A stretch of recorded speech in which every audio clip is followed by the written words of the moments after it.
The rain tapped softly against the window, each drop echoing like a distant drum in the quiet room. Outside, the streetlights flickered weakly, casting long, wavering shadows across the empty sidewalk.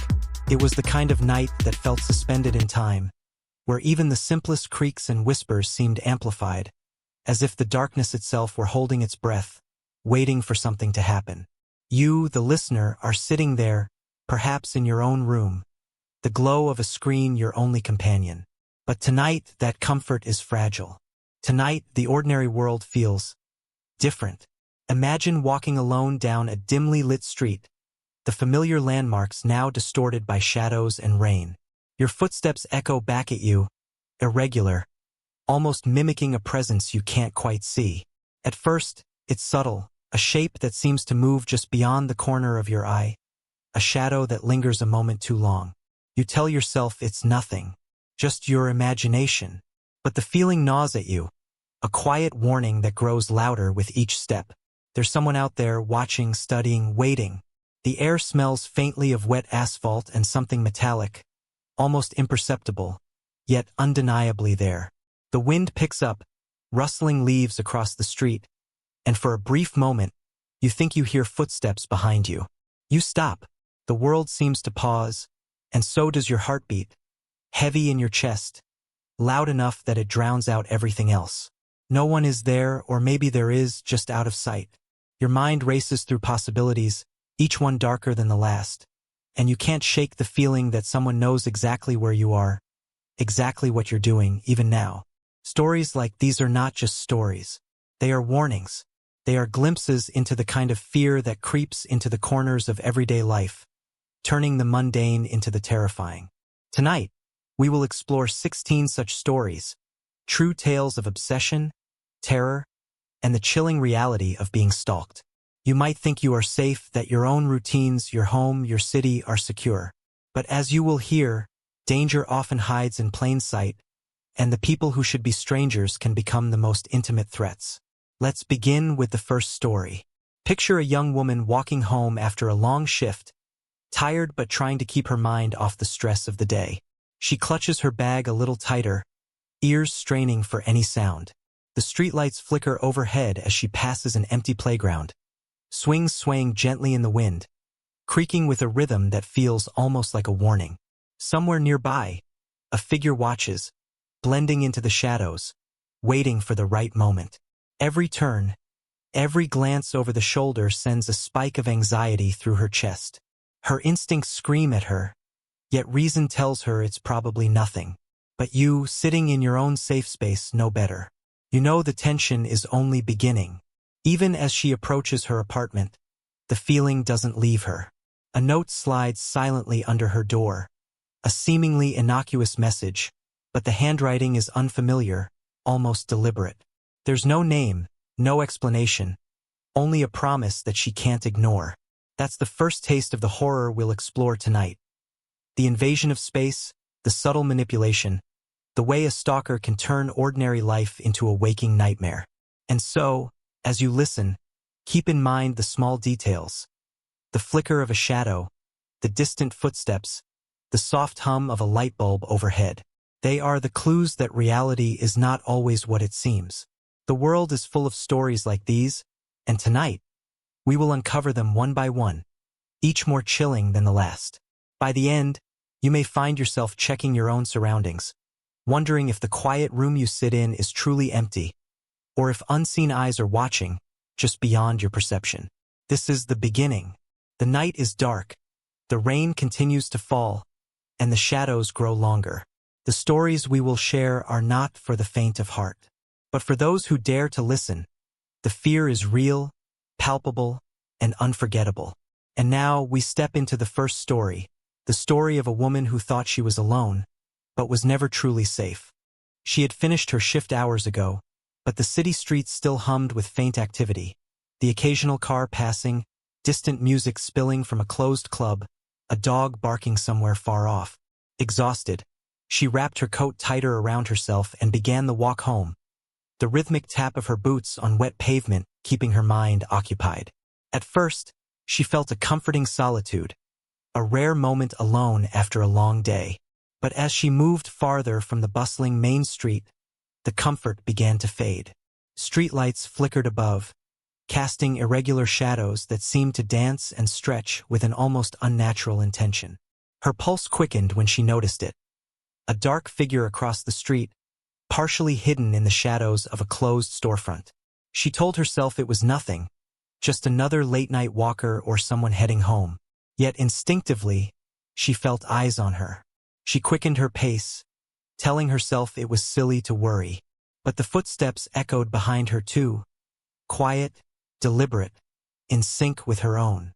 She glanced over her shoulder. Nothing, just a blur of darkness. The city felt suddenly colder, the wind sharper, the air heavier. Her senses sharpened. Every sound was magnified. The rustle of leaves, the hum of a distant neon sign. Even her own breathing seemed too loud. The alley she had to pass before her apartment loomed ahead.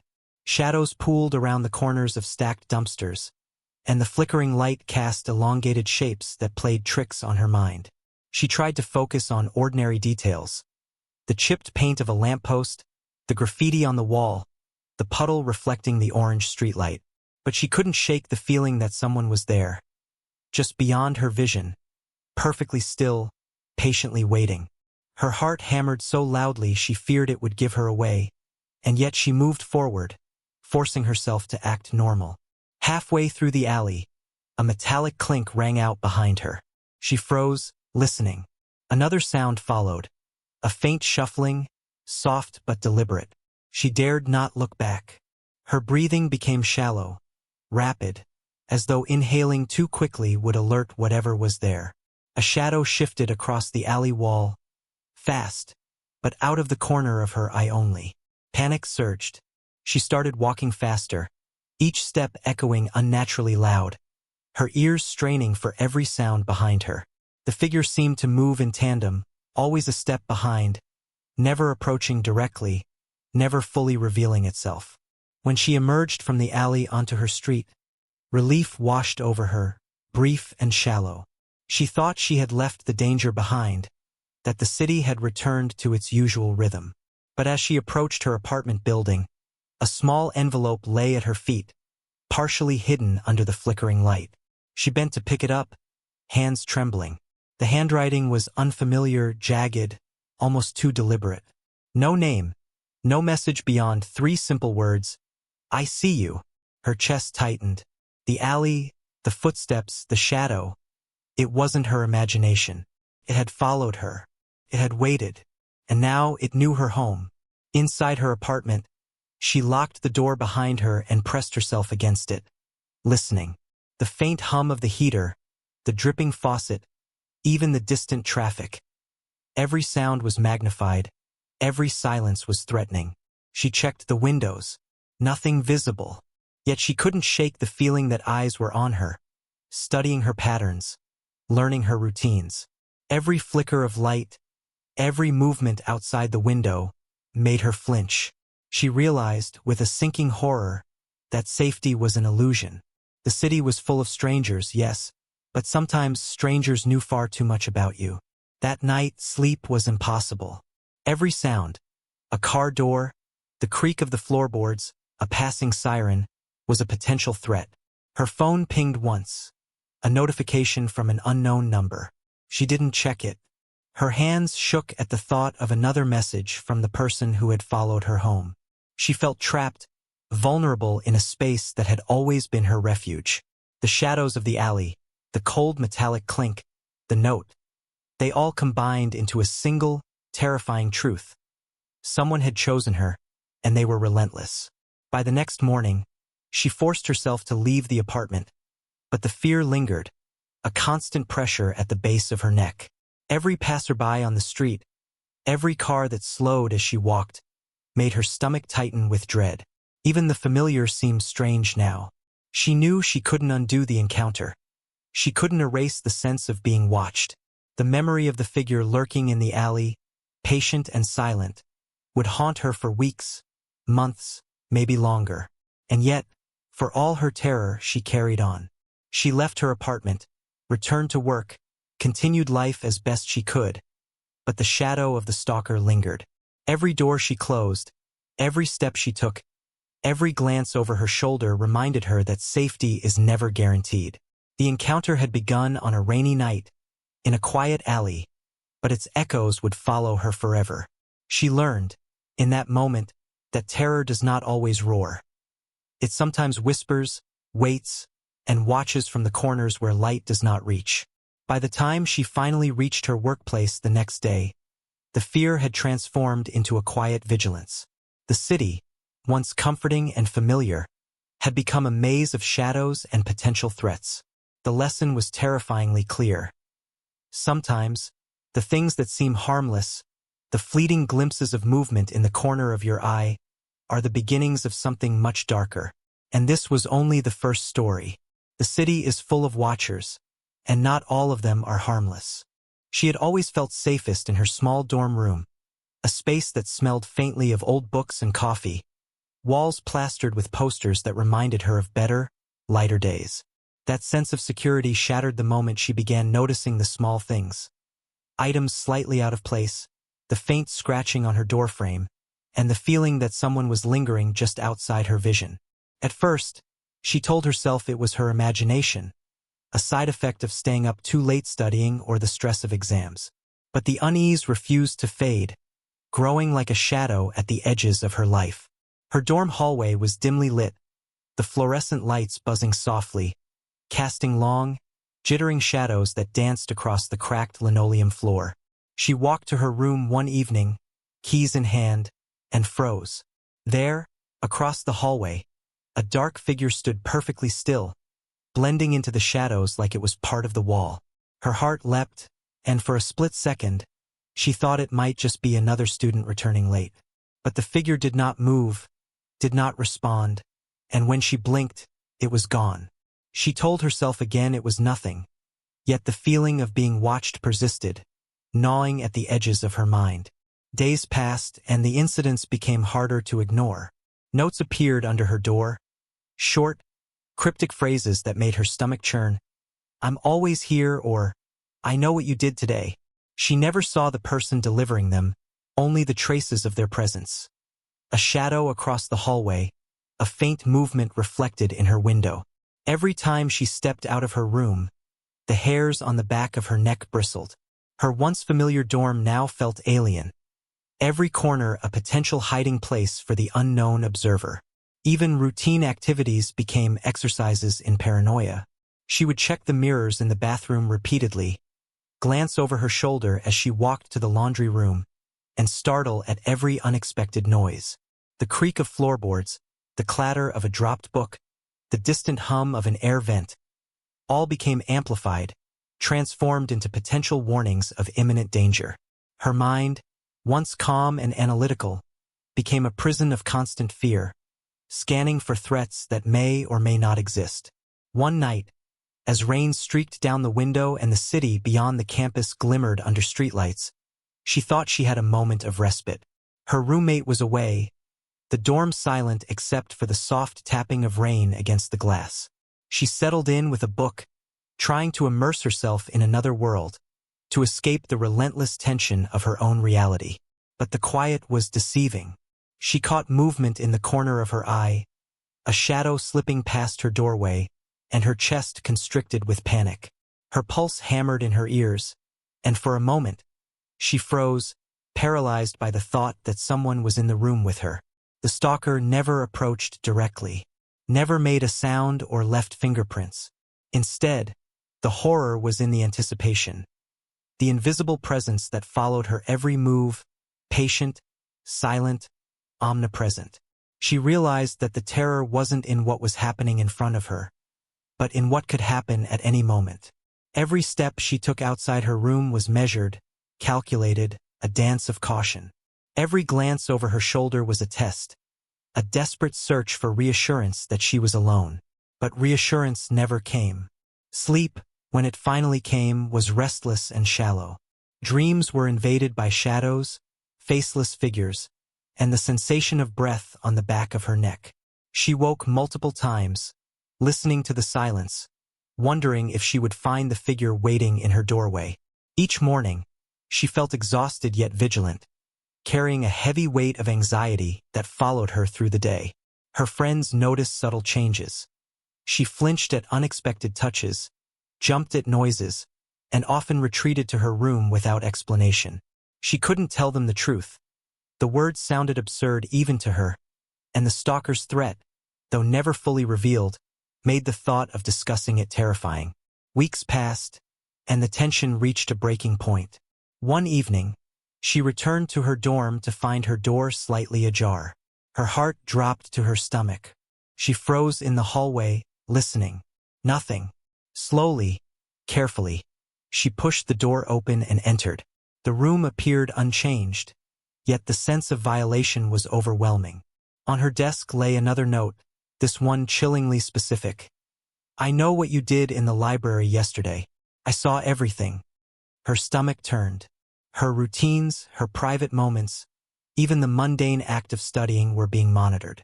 The stalker had infiltrated her life completely, silently and invisibly, leaving only subtle traces to remind her of their presence. At that moment, she realized the true horror. This was not random. She was chosen. She was watched because the stalker had decided she was the target, and there was nothing she could do to make them leave. The world, once familiar and safe, had become a labyrinth of eyes and shadows. Every hallway, every quiet corner, every room could conceal the observer. Every step, every glance, every sound carried the potential for danger. Even now, when she recounts the story, the fear remains. It is not the moments of visible threat that linger in memory, but the quiet, creeping terror. The knowledge that someone has entered your life without permission, without warning, without confrontation. The fear of being watched, studied, anticipated, is heavier than any physical assault, because it invades the mind itself. And so, as the night settles and darkness presses against the dorm windows, remember her story. The silent observer waits not to harm immediately, but to dominate, to unsettle, to make the ordinary world feel dangerous. Every shadow, every flicker of movement, may hold a presence unseen. And this is only the second story. The city sleeps, but some eyes never close. She had always loved the quiet of her suburban street, the way sunlight filtered through the trees during the day, and how the soft hum of distant traffic blended with birdsong. But as dusk fell and the streetlights flickered on, a sense of unease crept in, subtle at first, almost imperceptible. She was a mother of one, a woman who believed in the safety of her neighborhood, in the familiarity of familiar faces. Yet that evening, as she watched her child play in the yard, she noticed the car parked across the street. A vehicle she didn't recognize, its engine off, windows tinted, driver sitting motionless inside. She tried to ignore it. Perhaps it was someone lost, a visitor to a nearby house. But the feeling of being observed didn't vanish. As she moved to bring her child inside, she caught the same car slowly inching forward, keeping pace at a distance, engine silent, headlights off. Her pulse quickened. Panic was tempered by disbelief. It seemed impossible that anyone would target her in her quiet suburban life. But instinct screamed louder than reason, and she ushered her child indoors, locking the door behind them. From the safety of her living room, she watched the car through the curtains. The vehicle remained stationary for minutes, just sitting there, as if studying her house, waiting. Every instinct in her body told her this was no coincidence. The familiar landscape, her front yard, the mailbox, the sidewalk, transformed into a potential stage for danger. She realized she was being watched, not randomly, but intentionally. Every movement she made was observed, catalogued, anticipated. Her child's laughter, once a source of joy, now made her anxious. It was a sound she feared could trigger attention from the unknown observer. Over the next several days, the presence of the car became a recurring nightmare. She would leave for errands, only to find it parked a block away, engine off, shadows concealing its occupant. She changed her routes, adjusted her schedule, and yet the feeling persisted, an invisible leash binding her to constant vigilance. Her sleep became fractured. She checked the windows at night, ensuring locks were secure, scanning the street for any hint of movement. Even mundane tasks like taking out the trash or walking the dog were fraught with anxiety. The normal rhythms of life had been hijacked, and fear replaced her sense of security. Neighbors began to notice subtle changes in her behavior, her hesitation in greeting people, the way she flinched at passing cars, the careful scrutiny she applied to anyone who lingered too long. She couldn't tell them the truth. The idea that someone was deliberately stalking her in broad daylight, across a familiar street, seemed too absurd to explain without fear of ridicule. Yet the evidence was undeniable. The car, the presence, the feeling of being observed, it was real and it was relentless. One evening, she decided to confront reality head-on. She stepped outside under the dim glow of the streetlights, pretending to tend to her garden, while keeping a careful watch on the car across the street. Its occupant remained hidden in shadows, motionless, a silent sentinel. Her pulse pounded in her ears, and every instinct screamed at her to retreat indoors. But she could not ignore the suffocating tension any longer. She moved slowly, pretending to water plants, keeping her eyes on the vehicle. Even the smallest sound, the rustle of leaves in the wind, the faint click of a door down the street, made her flinch. Days turned into a week, and the stalker's presence escalated. Notes began to appear in her mailbox, brief, menacing, each one reminding her that she was being watched. "We see everything. You can't hide." The handwriting was precise, deliberate, as if each word had been calculated to maximize fear. Her home, once a sanctuary, had been transformed into a cage. She realized the stalker's reach extended far beyond the street. It was psychological, intimate, invasive. The fear was no longer confined to her physical surroundings. It had entered her mind, infecting every thought, every movement. Her child, too young to fully understand, began to notice the tension, the way she checked windows, the way her gaze lingered on the street for too long. She feared the innocence of her child would be compromised by the terror surrounding them, that the normal joys of suburban life would be forever tainted. The sense of violation was complete. It wasn't just a stranger in a car. It was the knowledge that someone had chosen her, had studied her routines, and was patiently watching, waiting for the perfect moment to step from the shadows. And then the stalker made the first move. A note slipped under the front door, not threatening directly, but personal enough to shatter any remaining sense of security. "I see you and your little one. I know when you leave. I know when you return." Her hands shook as she held it, and she realized this was no longer about observation. It was about control, a silent domination over her life. Every step outside, every glance across the street, every attempt to reclaim normalcy was now shadowed by fear.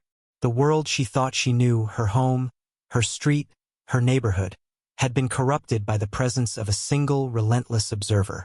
For nights afterward, she couldn't sleep.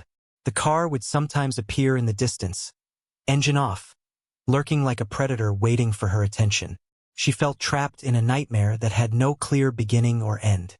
Yet, she forced herself to maintain appearances during the day, to care for her child, to interact with neighbors, all while living under the constant pressure of eyes she could not see but always felt. Fear had become her constant companion. By the time the first week passed, she understood a chilling truth. Safety is an illusion, and familiarity is no protection.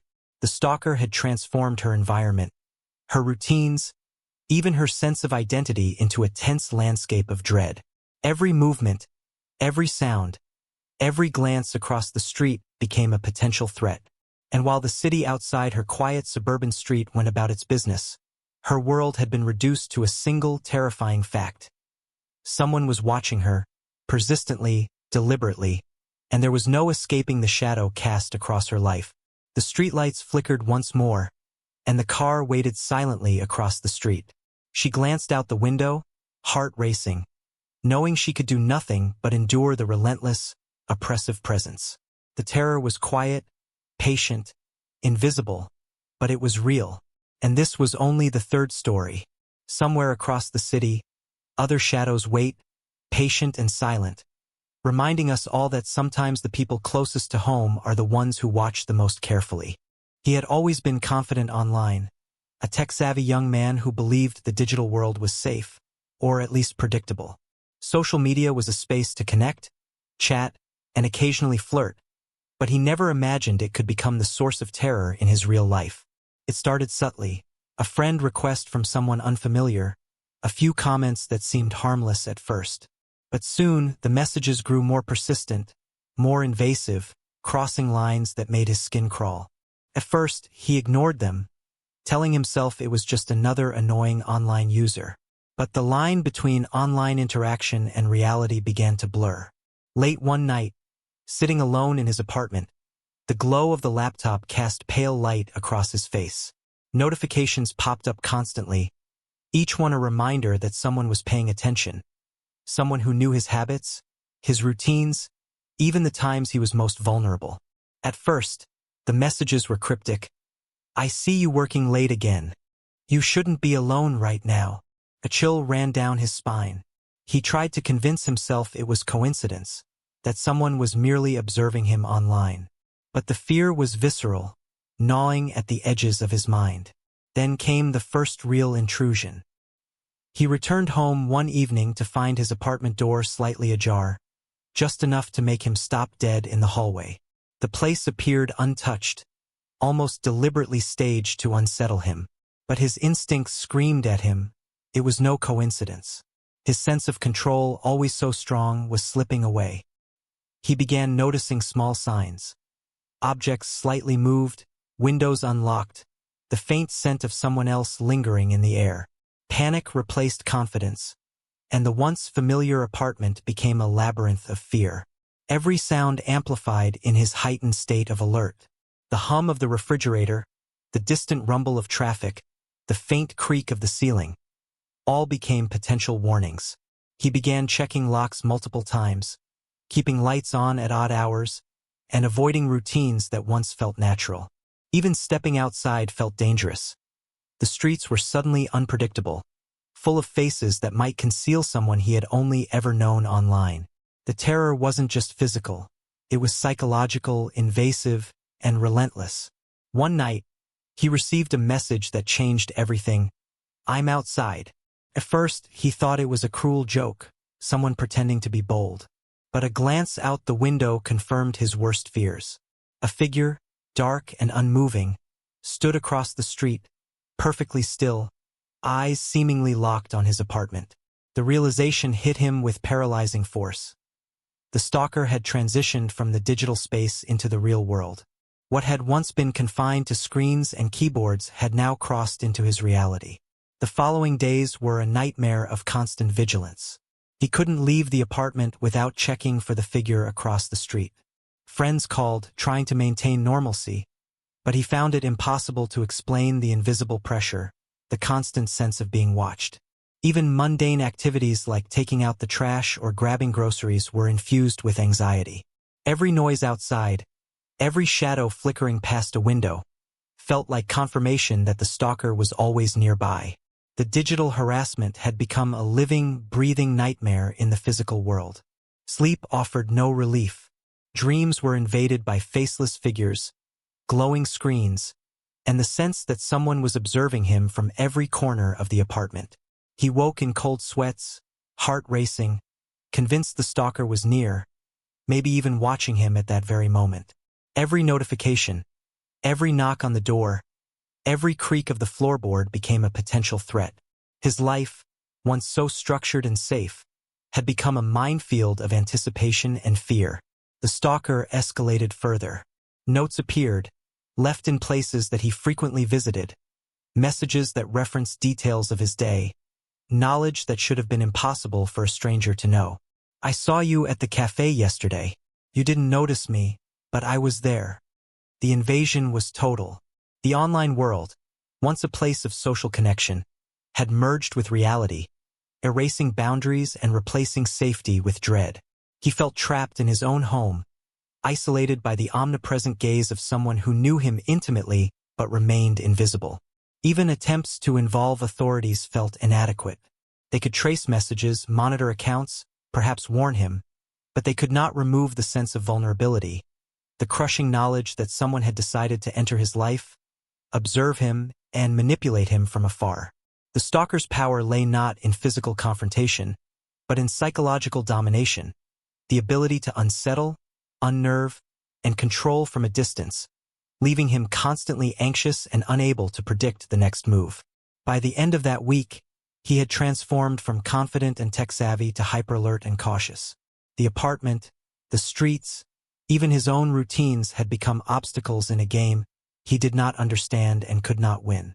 Every glance outside, every reflection in a mirror, every notification on his phone reminded him that the stalker could strike anywhere, anytime. Fear had become his constant companion, a shadow that followed him relentlessly. And yet, despite all the terror, he had to carry on. He went to work, he interacted with friends, he ate meals, but nothing felt safe anymore. The digital world had leaked into reality, and the boundary between what was virtual and what was real had vanished entirely. Even a fleeting sense of normalcy felt fragile, a thin veneer over a constant undercurrent of dread. This was the true horror of being watched, of having one's life infiltrated without consent, without warning, and without escape. The glow of the laptop still flickered in his apartment as the night deepened. Somewhere outside, the stalker waited, patient and silent, confident in their power to unsettle. The ordinary world had been rewritten into a landscape of fear, one notification, one shadow, one subtle intrusion at a time. And this was only the fourth story. In a world where screens connect us all, the danger sometimes begins online, but it never stays there. She had always prided herself on being meticulous, efficient, and friendly in the office, the kind of coworker everyone liked but few truly knew. Her workplace was her second home, a familiar space of fluorescent lights, hum of computers, and soft chatter in the break room. Yet over the past few weeks, subtle changes began to erode her sense of security. A sticky note left on her desk that she didn't remember writing. A stapler slightly moved from its usual place. The faint sound of someone shuffling in the corridor long after the office had emptied for the night. She tried to ignore them, dismissing the incidents as forgetfulness or coincidence, but a creeping unease grew in her chest. Her cubicle, once a safe and familiar space, now felt exposed. The lights above buzzed in a way that seemed sharper. The shadows in the corners of the office stretched unnaturally, and every passing colleague's glance felt loaded with hidden meaning.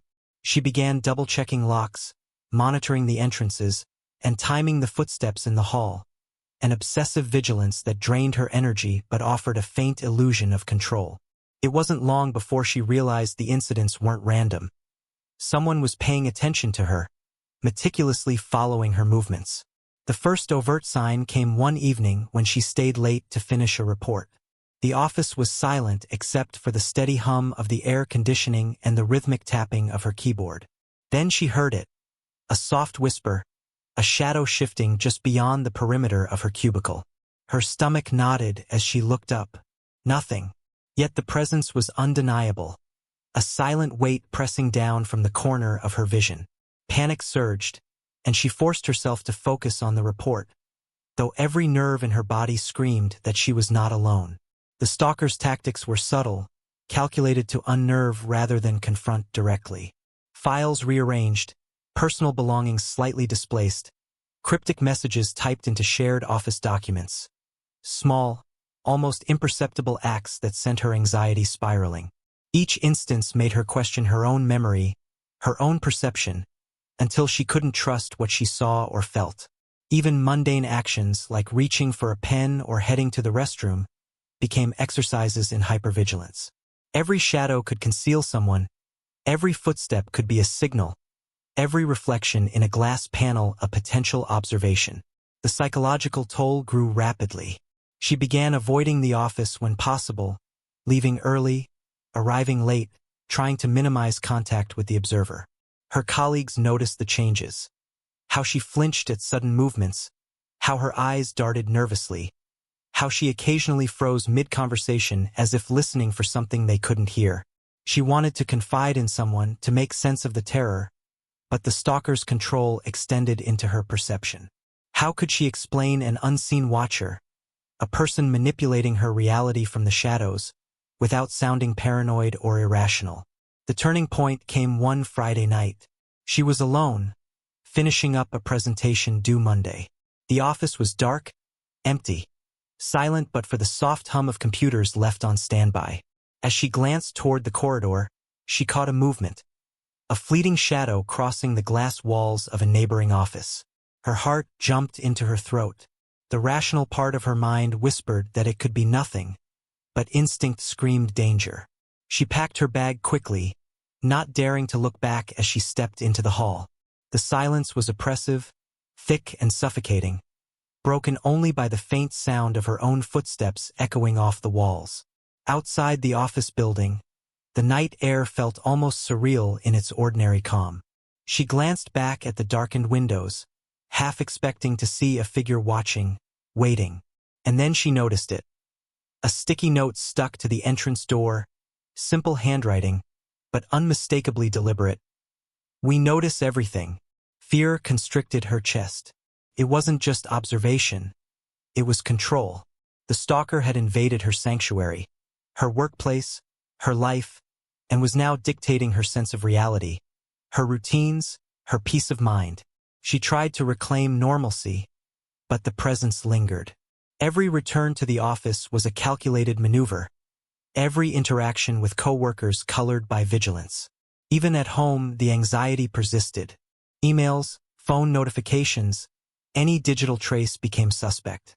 She realized the stalker's reach extended beyond the physical space, into every part of her day, into her mind itself. Sleep was restless, punctuated by dreams of faceless figures lingering at her desk, shadows pooling in corners, footsteps echoing down empty halls. The terror was not explosive or dramatic.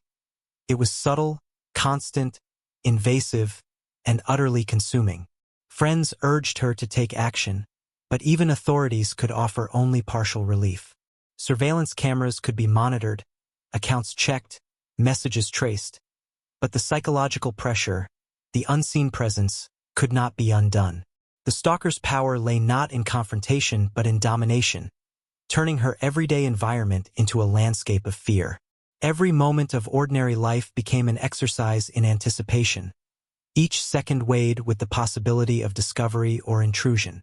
Eventually, she learned to move with caution, to anticipate shadows, to strategize every entrance and exit. She adapted, yes, but never truly escaped the oppression. The workplace, once a hub of social connection and professional fulfillment, had become a theater of constant anxiety. Every creak of the floor, every flicker of light, every minor disturbance reminded her that she was being watched. Not randomly, but deliberately, persistently, and without mercy. And yet, despite the terror, she carried on. The office lights still hummed, the keyboard still clicked, and life went on around her. She had become hyper-aware, trained by fear, living in a world where shadows could be hostile and ordinary routines were no longer safe. The story of the workplace watcher reminds us that danger is often subtle, invisible, and relentless. It waits in plain sight, patient and calculating, until fear is woven into the very fabric of daily life. This was the fifth story, and the tension only grows from here. Somewhere out there, in another office, another street, another home, the same shadows wait, the same eyes watch. And the next story shows us just how dangerous it can be when fear is followed relentlessly, step by step, into the night. He had taken the night bus countless times before, the familiar hum of the engine, the occasional murmur of fellow passengers, and the steady rhythm of tires against asphalt providing a strange sense of comfort. But that night felt different. The bus was unusually empty, only a few scattered passengers drowsily staring out the windows. The fluorescent lights flickered intermittently, casting long, jittering shadows across the empty seats, and the cold, recycled air carried a faint metallic scent that made him uneasy. Something in the silence pressed down on him, subtle yet insistent, like the first tremor before an earthquake. At the next stop, a woman entered, alone, sitting a few rows behind him. At first, he barely noticed her, but as the bus rolled on, he caught glimpses of her in the rearview mirror, her eyes seeming to linger on him longer than was natural. A chill ran down his spine. He tried to dismiss it, telling himself he was imagining things, that he was just tired and reading too much into fleeting glances. Yet the unease persisted, gnawing at the edges of his consciousness, growing with every passing mile. Soon, subtle signs began to appear that he could not ignore. The woman would shift seats whenever he did, always maintaining a distance that felt calculated, intentional. Her gaze seemed to follow his every move, her eyes unblinking, alert, almost predatory. The bus rattled along deserted streets, the hum of the engine masking the rhythm of their silent game. He felt trapped in a moving box, confined with a stranger whose intentions he could not read, yet whose presence made every nerve in his body tense. Every stop heightened the tension. Doors hissed open, lights flickered, shadows shifted, and he felt as if the night itself were conspiring against him. The bus passed familiar landmarks. The old bookstore, the closed cafe, the empty park, but tonight, they seemed alien, distorted, sinister. The ordinary cityscape had become a stage for fear, each detail magnified, each shadow a potential threat. He couldn't escape the sensation that she knew exactly where he was seated, that she anticipated every move before he even made it. By the time the bus reached a long, dark stretch outside the city, panic had fully taken hold. The fluorescent lights overhead buzzed irregularly, casting grotesque shapes on the ceiling and walls. He felt eyes on him constantly, the sense of being observed growing unbearable. He shifted, hoping to break the pattern, but every movement seemed mirrored, every attempt at normalcy noticed, analyzed, and countered. His heart pounded so loudly he was sure she could hear it, each beat a drum of terror echoing through the bus. Then came the subtle escalation. She began leaving notes in the empty seats nearby, folded scraps of paper that appeared impossibly quiet, almost invisible, each one scrawled with deliberate precision. "You can't hide. I see everything you do." He picked one up, hands trembling, the words burning into his mind. The bus, once a place of routine travel, had transformed into a moving theater of dread. Every window reflected shadows that weren't his own, every corridor of empty seats a potential trap.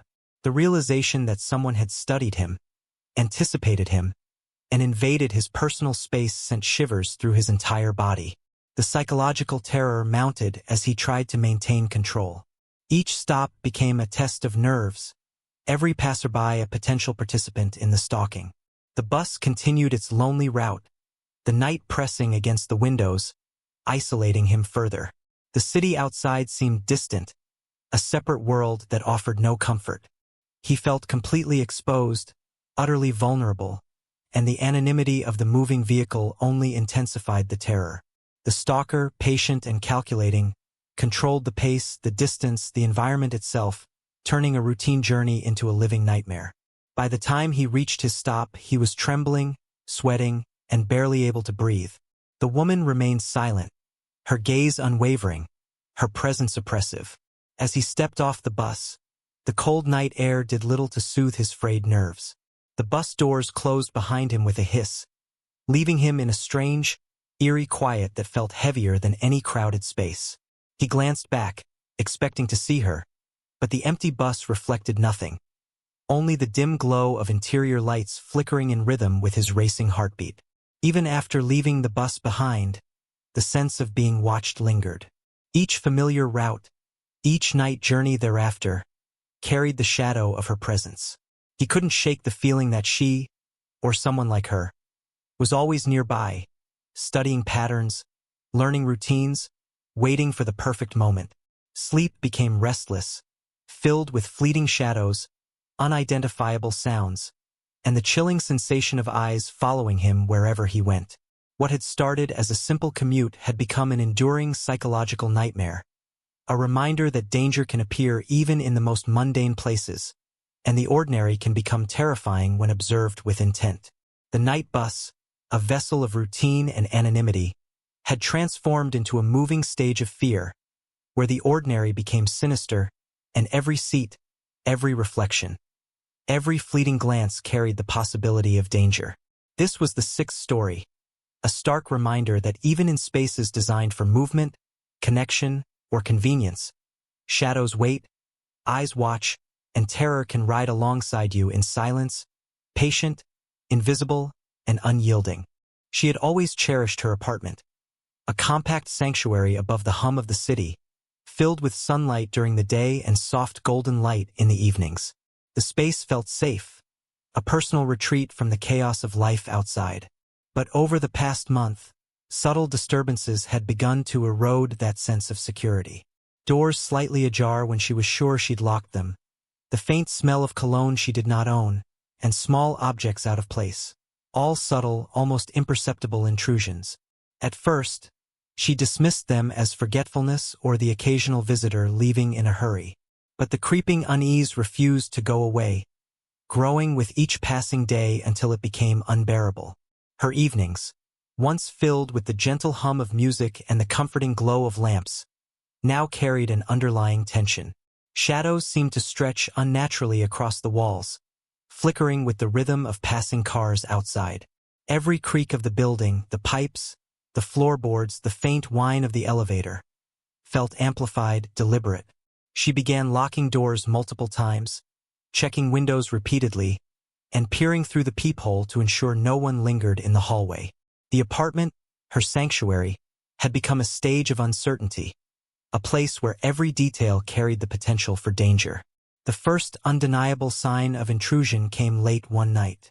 She was preparing for bed, brushing her teeth, when she noticed the faint glow of her phone's screen on the counter. The message displayed was chilling in its simplicity. "I know you're alone." She froze, heart hammering in her chest. The logical part of her mind struggled to dismiss it as coincidence, but the terror in her gut told her otherwise.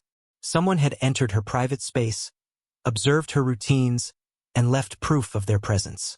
Panic surged, and she felt the weight of being watched crush the calm she had once taken for granted. The following nights were a blur of hypervigilance.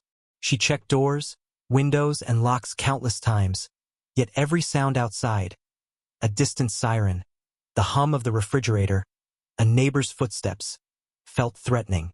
The intrusions were never direct confrontations, but the psychological impact was total.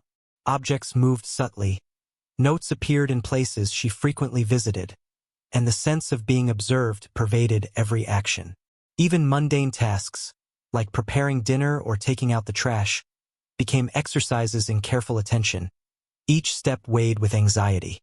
One night, as rain lashed against the windows, she decided to confront the fear head-on. She stayed awake, lights dimmed, watching the hallway through the peephole. Hours passed, and at first nothing happened. But then, a shadow appeared, a fleeting figure standing just beyond the corner of her door. She couldn't make out any features, but the presence was undeniable. Her breath caught in her throat, every instinct screaming danger. She considered calling the police, but even the act of contacting authorities felt insufficient. How do you confront someone who knows your routines, who can vanish before you can act, who turns your home into a theater of terror without ever stepping into direct view? The stalker escalated. Notes appeared, subtle but increasingly specific. "I saw you leave for work today. You didn't notice me. I know when you shower. I know when you sleep." The invasion was no longer limited to physical presence. It had become psychological domination, a manipulation of her perception, a control over her peace of mind. The apartment, once a place of refuge, had become a prison. Each movement was weighed, each sound analyzed, and the simple act of existing within her own space became suffused with dread. Sleep offered no relief. She dreamt of shadows moving across the apartment, whispers in the hallways, and faceless figures watching from the corners of rooms. Every knock on the door, every vibration from her phone, every passing shadow was amplified in her mind, reinforcing the relentless pressure of unseen eyes. Her days blurred into nights, and even her work and errands outside the apartment were colored by the knowledge that the stalker could be anywhere, waiting, observing, and patiently calculating their next move. Friends noticed changes. How she flinched at sudden movements, the careful scanning of every room she entered, the hesitation before opening doors. She couldn't fully explain the situation without risking disbelief or judgment. The terror was subtle, silent, and invisible, yet its grip on her was total. Every familiar object, every piece of furniture, every corner of the apartment carried a potential threat. The ordinary had become sinister, the safe space invaded, and the comfort of routine obliterated by fear. As the stalker's presence became undeniable, she realized a terrifying truth. There is no complete escape from someone who knows you intimately and watches relentlessly. The fear was constant, patient, and pervasive, infecting her daily life and reshaping her perception of safety. Even when the stalker was absent, the paranoia persisted. The shadows moved in her imagination. The creaks and groans of the building were amplified, and the smallest detail could trigger an overwhelming sense of dread. By the end of the month, she had adapted, but at a cost. She learned to move with caution, to anticipate intrusions, to live with the constant pressure of eyes that may or may not be present. Her home was no longer a refuge, but a landscape of subtle threats. Yet she carried on, day by day, navigating a world where fear had become a constant companion, a shadow that could not be shaken, and a reminder that safety can be invaded in the most intimate of spaces. And so, as the city sleeps beyond her apartment walls, the stalker remains patient, silent, and unseen. This was the 7th story, a chilling reminder that danger can invade even the most private spaces, and that the ordinary sanctuary of home is never guaranteed to remain safe. The next story takes us to a quiet suburban street where the terror escalates in ways both unexpected and horrifying. He had always believed his quiet suburban street was a haven, a place where neighbors knew one another and the days passed predictably. Lawns were mowed, mailboxes stood neat in a row, and streetlights flickered on at the same time every evening. Safety had always been assumed, a comforting illusion that let him walk the dog or take evening strolls without a second thought. But one night, as the sun dipped below the horizon and the long shadows of trees stretched across the pavement, that illusion shattered. It started subtly. He noticed a dark figure across the street, standing still, perfectly still, as if carved from shadow itself. At first, he thought it might be a neighbor returning home late, or someone waiting for a ride. But the figure did not move when he glanced up, did not respond to the distant sound of his footsteps on the pavement. The air suddenly felt colder, heavier, as though the street itself had thickened around him. His pulse quickened, but he forced himself to continue walking, convincing himself it was nothing more than a trick of the fading light. Over the next few nights, the figure returned, always at the same time, always in the same spot. Sometimes just across the street, sometimes closer to the edge of his driveway, always observing, always patient. The dread began to seep into his everyday life. Routine walks became exercises in vigilance. He checked the street before stepping outside, scanned the shadows for movement, measured the distance of each step. The ordinary familiarity of the neighborhood had transformed into a landscape of uncertainty, every corner a potential hiding place. He tried to speak to neighbors, casually mentioning the figure, but no one had noticed anything unusual. The solitude of his experience made the situation even more unnerving. It wasn't just a stranger. It was someone who had chosen him, studied his habits, and waited patiently. The terror lay not in overt aggression, but in the psychological dominance, the sense that the world he thought he knew was no longer safe. Every rustle of leaves, every passing car, every flicker of light became magnified, triggering a tight knot of anxiety in his chest. The shadow's presence escalated. One evening, he returned from the store to find a note taped to his front door. "We are always watching. You can't escape." Hands trembling, he picked it up, reading and rereading the words. Fear, pure and suffocating, gripped him. The note was proof that the figure was no longer just a distant observer, but a deliberate and calculating stalker with access to his immediate environment. The peaceful suburb, with its familiar houses and quiet streets, had been transformed into a theater of dread. Even within his own home, the sense of being watched persisted. Curtains drawn, doors locked, lights left on. Nothing could erase the omnipresent fear.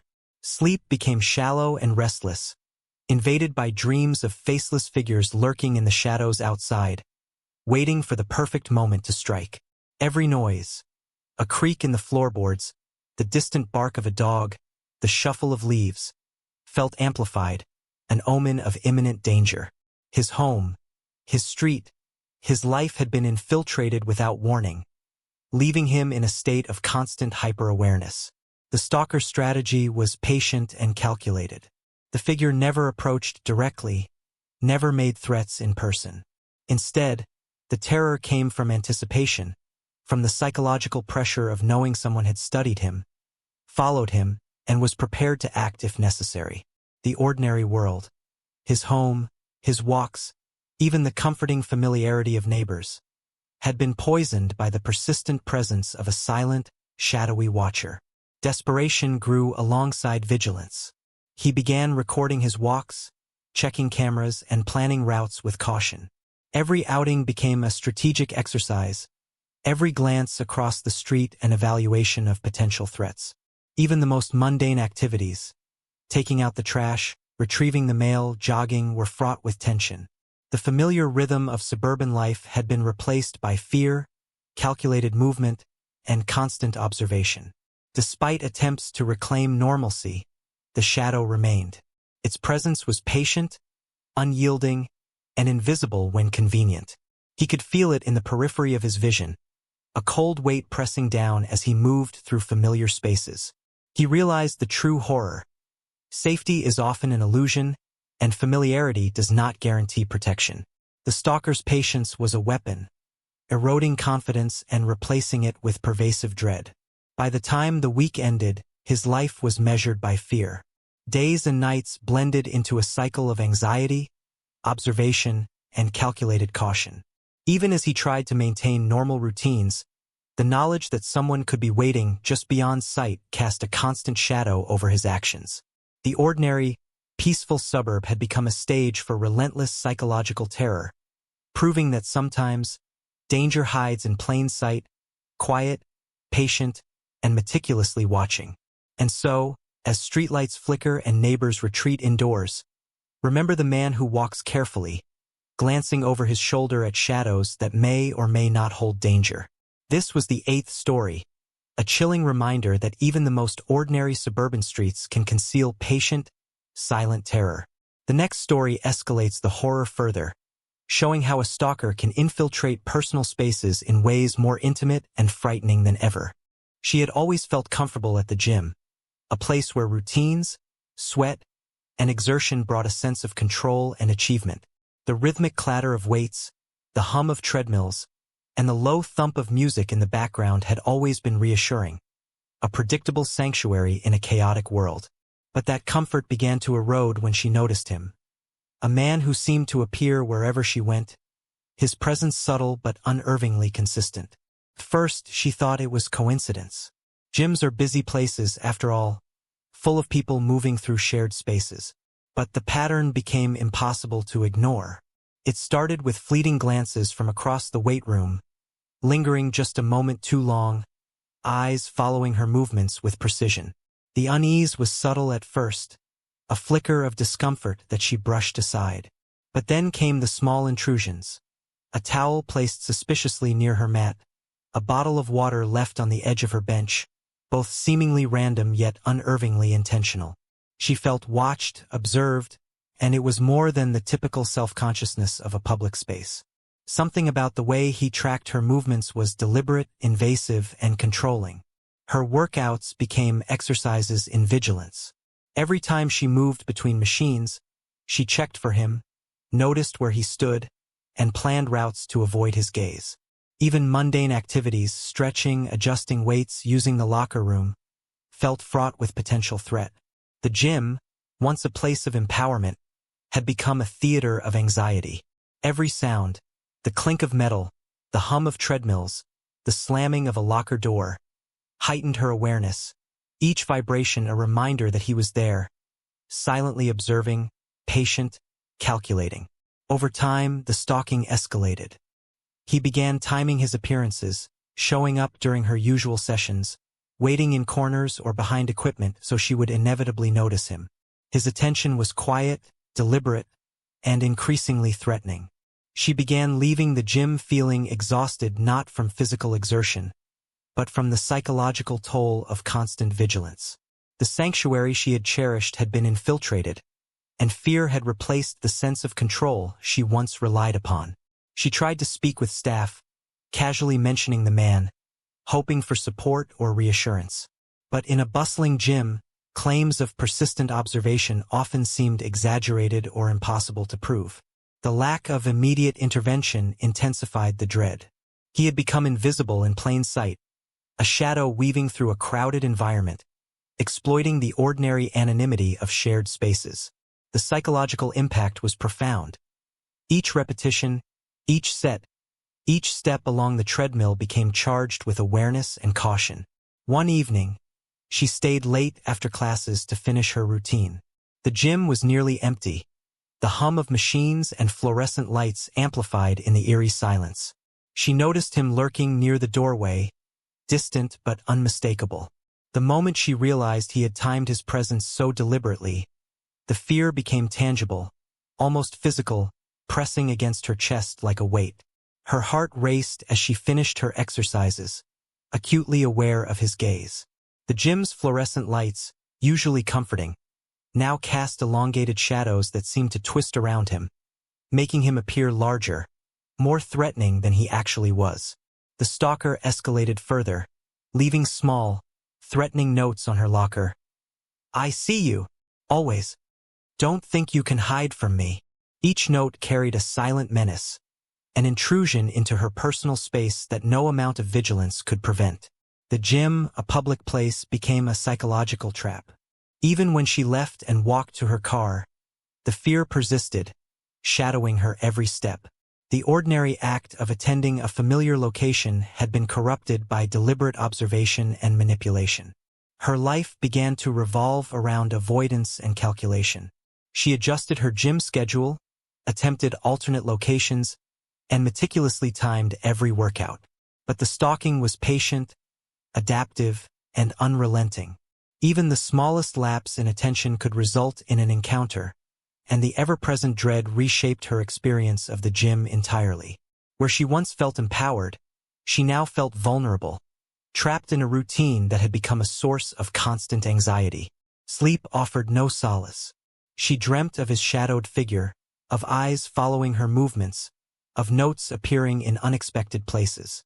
The psychological strain manifested physically: tense muscles, restless nights, constant hyper-awareness.